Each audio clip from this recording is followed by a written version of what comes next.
I never expected love to come with a body count. Not in the literal sense, at least. When I met Lena, she felt like a reset button on my entire life. I'd just moved back to my hometown after years away, trying to rebuild something real after cutting ties with a family that had become more strangers than blood. Lena was unlike anyone I'd known, radiant, magnetic, and terrifyingly intelligent. Our connection was instant, like we were picking up from a lifetime we hadn't lived yet. I didn't know then, couldn't have known, that she used to date my younger brother Zane. And she didn't tell me, not at first. Maybe she didn't realize we were brothers. Maybe she did. By the time I found out, I was in deep. We'd already spent months together. I'd already pictured our future. I only learned the truth at a family Christmas dinner. I showed my parents a picture of her, and Zane lost it right there at the table. "You're dating her?" He spat, like I just confessed to a crime. Lena quietly admitted they dated, barely a month, years ago. Zane broke it off. She moved on. I didn't see the problem. But Zane did, and his obsession began. I proposed to Lena on her birthday, in front of our families and friends. She said yes, and for a moment, the world stood still in that perfect way you always hope it will. But Zane shattered it. Again. He caused a scene, accused her of playing us both, warned me I was making the biggest mistake of my life. I should have listened more carefully. I thought he was just bitter, immature, jealous. But there was something else in his eyes that night. Something darker. Something I didn't recognize. It wasn't just heartbreak. It was possession. 2 weeks later, he invited us over for a family dinner. Everyone came, my parents, sisters, even Lena. The food was nice, the smiles were fake. And then Zane stood up, told us he had an announcement, got down on one knee and proposed to my fiancée with a ring so cheap it looked like a joke. But his face wasn't joking. Lena went pale, told him to get up. He didn't. I hit him. The rest of the night's a blur of shouting, restraining arms, and cold stares. Zane claimed she was using me, said she just wanted to get back at him. My parents pulled me away, and I left thinking that was the last chapter of this sick saga. But it wasn't. A few days later, I sat Zane down. Lena was there too. I needed answers. Needed to understand why my own brother had turned into a saboteur. He told me the story. How a friend of his convinced him that Lena might have orchestrated all of this, that maybe she sought me out on purpose as revenge. I laughed it off.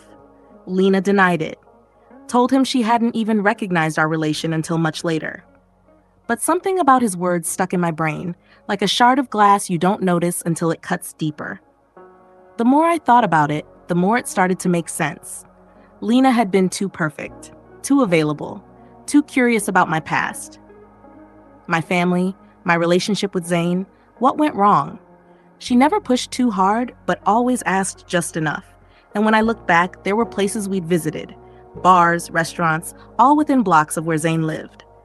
Coincidences pile up, but at some point you stop calling them coincidence. So I did something I'm not proud of. I went through her phone. What I found didn't confirm my fears. It exploded them. Screenshots, messages, from before she and I met, photos of me, sent to someone listed only as S. A voice memo that made my stomach turn. In it, Lena says, "He's nothing like Zane. So much easier to manipulate. This'll hurt him more than anything I could ever say." I didn't confront her right away. I waited until she was asleep, then packed her things and left them by the door. When she woke up and asked what was going on, I didn't yell. I didn't cry. I just played the recording. She froze. Then she laughed and said, "I guess you weren't that easy after all." I haven't spoken to her since. Zane hasn't apologized. My parents want me to move on. My sisters don't know what to say. And me? I sit with the echo of her voice every night, trying to remember if any of it was real. I thought I'd lost a brother. Turns out, I lost myself. I always thought the worst betrayals came from lovers. Turns out, the deepest wounds are family-made. My name's Carter, and a few months ago, I was set to marry the love of my life, Elise. We had built everything slowly, with care. After years of avoiding family drama, I thought I'd finally left it behind. But then came my younger brother, Milo. Charming, reckless, always the golden child in our mother's eyes. Milo and Elise had history, a short one, barely a fling years ago before I even met her. When I learned about it, I asked Elise if there were any unresolved feelings. She said no. Milo, when I confronted him, said he didn't mind us being together. We agreed. No awkwardness, no drama. He wouldn't come to the wedding just to keep the peace. It was mutual. I should have known better. My mother never liked boundaries, and she hated not getting her way. She started joking, or rather passive-aggressively threatening, about how ridiculous it was to ban Milo from a family wedding. She said I was acting out of jealousy, punishing Milo for a stupid misunderstanding. I reminded her he'd proposed to Elise in front of me, as a joke, at our engagement dinner, less than 3 feet away. She called it a prank. I didn't laugh. I told her this wasn't the time to talk about it. It was Elise's sister's birthday. Not about me. Not about Milo. But she kept going, trying to twist the conversation back to the wedding. Elise stepped in and told her to drop it. And for once, she did, for now. Then came the family boycott. My mother said she wouldn't attend the wedding if Milo wasn't invited. I told her she was free to decline. I wouldn't beg her to come. She said I was throwing the past in her face. I said she'd missed plenty of my milestones before because of him. This would just be one more. She stormed out. Then the calls started, from cousins, uncles, family friends, all parroting the same line. He's your brother. Forgive him. Keep the peace. Elise started getting messages too, my mother trying to manipulate her into convincing me to change my mind. But Elise stayed silent. She was tired of being in the crossfire. Milo, meanwhile, he didn't even care. He told me plainly he didn't want to come, he never wanted to be involved, and he wished everyone would stop dragging him into the mess. He even said he regretted proposing that night, not because of the drama, but because it wasn't funny enough to be worth it. Then 2 weeks later, my mother showed up at our doorstep. She said she wanted to talk, to clear the air. We let her in. Elise made her a plate. For a moment, I thought maybe, just maybe, this would be a turning point. I asked her, calmly, if she was still planning to skip the wedding. She said yes. She still couldn't forgive me for not inviting her son. I reminded her again. Her son tried to humiliate me in front of our entire family. She said, "It was just a joke. Grow up." Elise asked her point blank, "Why come here if nothing has changed?" My mother looked at her and said, "Because I thought maybe you'd talk some sense into him. Alone." She thought I'd be at work, that she could get Elise alone and manipulate her directly. When Elise said she wouldn't have that conversation without me present, my mother snapped. She said Elise was spineless, just a puppet who couldn't think for herself. Things escalated fast, shouting, cursing, accusations. Then, as Elise unlocked the front door to show her out, my mother grabbed her by the hair, dragged her to the ground, screamed at her, hit her, tried to claw at her face. I ripped her off Elise and shoved her out the door. She banged on it for 5 minutes straight while Elise sobbed in my arms, bleeding from her lip. We called my dad. He made excuses. She's stressed. This situation has been hard on her. My sisters? They just said, we knew she'd snap one day. Elise refused to press charges, said she just wanted to move on, but I insisted we at least document it with the police for our safety. Since then, we've gone completely no contact. Elise blocked her. I blocked her. And while part of me wanted to leave a window open for the sake of family, for the idea of forgiveness, that door has been slammed shut. Forever. Here's the part I didn't expect. After everything, I found out that Milo knew my mother was going to confront Elise that day. He even joked about it in a group chat with a few cousins. Said if she can't talk him into it, she'll scare her into it. No one told me. No one warned us. Because to them, this was just family drama. Not real. Not serious. I never invited chaos into my life. It wore my last name. It lived in my house growing up, and now it's locked out for good. Our wedding will be smaller now, quieter, but it'll be ours, unapologetically. Elise is healing, stronger than ever. And me? I finally realized that family isn't who shares your blood. It's who doesn't draw it. You don't wake up one day hating your family. It's a slow process, 1,000 tiny cuts until you finally realize you're bleeding. My name's Ezra, and the story people keep asking about, how I became estranged from my family, goes way back, before the drama with my brother stealing my fiancée, before the cops, before the bruises. Before all that, there was just a kid who kept asking himself one question. Why not me? My brother's name is Leo. He was my mom's golden boy, and she never bothered to hide it. While most kids get tucked in at night, Leo was being handed his own little throne. My sisters and I, We were the background noise. When mom and dad took Leo shopping, we stayed home with a sitter. When they came back, he'd have new video games, designer clothes, candy. We got thrifted leftovers, sometimes shared toys we had to fight over. But Leo's stuff, untouchable. Strictly his. When Leo messed up, like when he smashed his toys into pieces just for fun, I was punished. Mom said it was my fault. I hadn't shown him the right way to behave. When he tried to push a classmate down a flight of stairs in 3rd grade, I got grounded for 2 weeks. I was told to write an apology letter to the kid's parents for not teaching Leo better morals. When I turned 13, I begged my parents to let me earn a little money. They agreed. Chores in exchange for an allowance. I mowed the lawn, raked the leaves, scrubbed the floors. I got $25 a week and started saving. But when Leo saw the cash, he whined. And instead of making him work, they gave him $10 out of my money.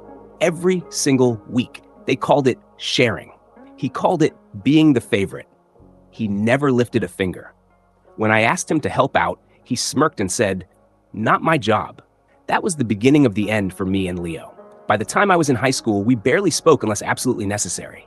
I got a job at 17, saved every penny, and bought my first car at 18. That car was my freedom, my escape, until my parents decided it should be Leo's too. He had just gotten his license and wanted more practice. I let him borrow the car occasionally when I didn't need it. He was careful with it, so I didn't mind too much. But then he asked my parents for a car of his own. Instead of buying one, my mom pulled me aside and told me I should give mine to him. When I refused, she lost it, told me if I didn't hand over the keys, I'd be out of the house by the end of the week. That night ended in a screaming match, and the next morning, she dragged me to the DMV and made me transfer the title. I didn't even have anywhere else to go, so I gave up my car and a part of my soul with it. I graduated high school not long after, but no one from my immediate family came to the ceremony. Leo didn't want to sit through something boring, and my mom said she didn't want to leave him alone for the night. Only my sisters, Maggie and Charlotte, came, along with an aunt and uncle who tried to cheer me up. When they brought me home, my parents had made dinner to celebrate. They knew I was allergic to shellfish, but they served shrimp on the same plate as the chicken. I couldn't eat a single bite. That summer, I worked 2 jobs and bought a new car. When college started, I packed my things, left town, and cut contact. My mom tried everything to reel me back. Messages through my youngest sister Sophie, guilt-ridden emails, surprise phone calls from Leo. I told Sophie she'd be cut off too if she kept helping them. When mom couldn't reach me that way, she tried Maggie. Then Charlotte. Then even Leo. Eventually, I told them I'd file a restraining order. I didn't actually know how, but the threat worked. After that, I got nothing more than passive-aggressive holiday texts. For the first time, I could breathe. Years passed. Then Charlotte reached out. She told me the family had started therapy, her idea, and my parents wanted to apologize. I didn't believe it. But when Charlotte said she wanted the whole family to be there when her baby was born, I agreed to at least try. She never asked for much, and she had always been the kindest to me. So I came back, cautiously. Then I met Jen. I didn't tell her much about my family at first. I didn't want to jinx the peace I'd found. Jen understood. She didn't push. And maybe I was starting to believe the past was finally behind me. But it wasn't. One night, after everything blew up between my mom and Jen, after my mother attacked her for refusing to manipulate me, we filed a police report. Jen didn't want to press charges, but the officers told us that might not be up to us anymore. We gave them photos, texts, everything. We were told to keep documenting everything, just in case. I started getting text after text from my mom, unhinged, threatening, desperate. Then one day she cornered me in the parking lot outside my job. She screamed at me, asking how I could do this to her, how I could betray her precious Leo, the whole family. She said she didn't even remember hitting Jen. Then she hit me, in broad daylight, on the chest, the arm, nothing major, but enough for security to step in and drag her away. I thought that might be the end, but the part that still twists in my gut came later, when Maggie told me something she hadn't dared say before, that Leo wasn't just the golden child, he was mom's second chance. She had a son before me, a boy who died at birth. She never talked about it, never grieved. But when Leo was born years later, something in her snapped. He wasn't just her favorite, he was her replacement. No one told us this growing up, but it explains everything. Why she never looked at us the same, why I was punished for Leo's sins, why she needed him to be perfect, even if it meant destroying the rest of us to make it so. I don't regret coming back. Not really. I met Jen, I saw Charlotte hold her baby, and I finally faced the truth. My parents should never have had children. They weren't broken people doing their best. They were people who broke us because they could. And Leo? He wasn't special. He wasn't a miracle. He was just a mirror, reflecting the love we never got. After explaining everything to Jen, she was understandably upset. We spent a long time talking, and following the advice of some Redditors, we agreed to go completely no contact with my family, except for my sisters. We both realized keeping them in our lives only brought unnecessary stress, and we aren't even married yet. Jen said she's seriously considering moving us far away, putting distance between us and the chaos my family brings. She tried to stay out of my family issues, but she refuses to tolerate my mom's behavior or my dad enabling that abuse any longer. There was much more said that I can't put into a post, but I agreed with her. They're more trouble than they're worth, and I'm done putting up with it. I also agreed to start therapy, and Jen is helping me find a good therapist. That night, I called my dad to tell him about the no-contact decision. He didn't answer, so I left a message asking for a long talk. When he finally called back, he asked if my mom could join the conversation. I said yes, she needed to hear this too. The call went exactly as you'd expect. I told them both that Jen and I are cutting them out of our lives. My dad demanded to know why, after all the work we'd done to repair things. I told him the whole Mark situation proved nothing was ever really repaired. In their eyes, the world only revolves around my mom and little brother. I said their constant favoritism of Mark had destroyed our relationship beyond repair, and I wasn't interested in holding on to something so broken. I told them I only tried to reconcile for Charlotte's sake, but I wouldn't tolerate the disrespect toward me or Jen anymore. To my mom specifically, I said I was tired of being her scapegoat for bad parenting and Mark's attitude.